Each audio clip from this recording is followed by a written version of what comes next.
Again, a major news publication printed facts not professionally corroborated, see Journalism 101, that was seemingly meant to embarrass the Bush administration. Irrational people went off, people are dead, and all we have are lame apologies. May 9, Newsweek reports claims Guantanamo interrogators desecrated the Quran.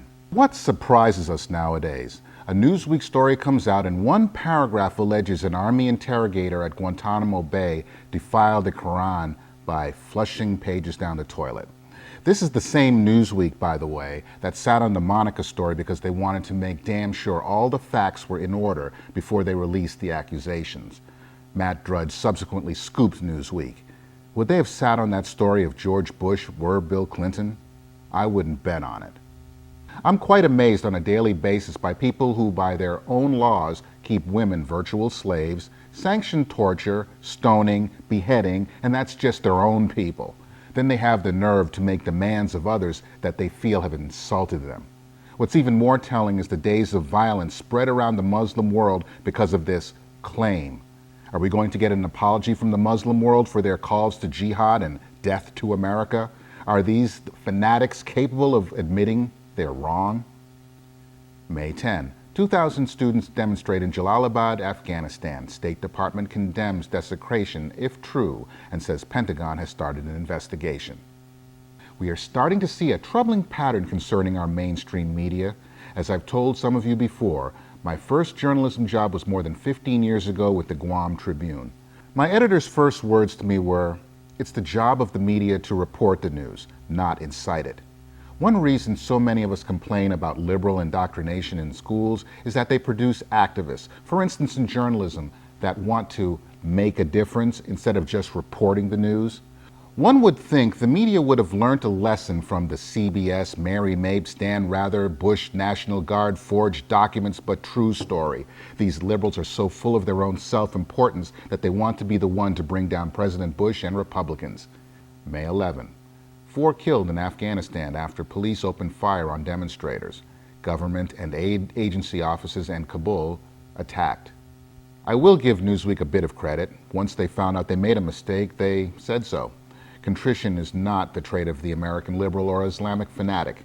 Dan Rather, Mary Mapes, and those other CBS producers might be working today had they had the decency to admit they screwed up. But hatred is hatred. So are we surprised with the growing amount of unreliable stories coming from our mainstream media? No. Was Newsweek stupid enough to quote a detainee? Maybe. Did some liberal who got into the profession not to report the news but make a difference report it? Probably. Now, according to those imams, we're the soulless infidels that are summarily marked for execution. Even though we are all to be killed, we should still show respect to our executioners. Remember that we're dealing with people who believe Newsweek, backwards.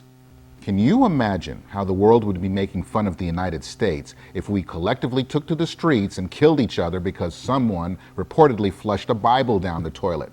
I guess we're considered more mature. It's politically incorrect, but what else do you call people who routinely take to the streets when something in the world happens they disagree with? College students riot in some countries while ours have simple hissy fits when they're told they may get in trouble for downloading songs in their dorm rooms. In fact, I can't think of one thing our wussy kids would risk life and limb to protest, at least without free beer. May 12. 3 more die in Afghan demonstrations. Hundreds march in major Pakistan cities. Saudi Arabia calls on U.S. to investigate claims. Condoleezza Rice urges end to violence and says the report is being investigated. A protester complained that the Holy Quran was defiled by the dirtiest of hands, by American hands, while others burnt American and Israeli flags.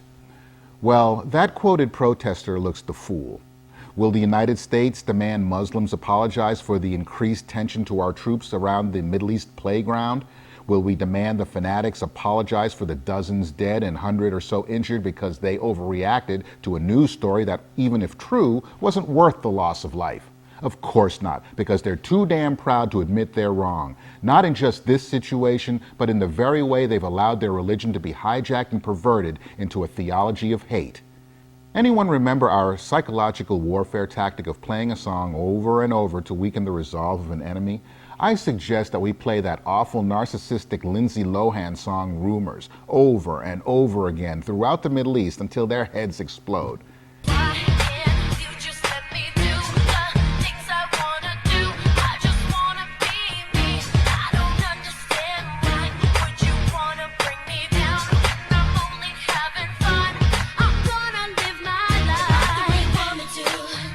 And if all this death and destruction ends up being caused by a Loose with the Facts Newsweek story, that speaks volumes of our brethren overseas.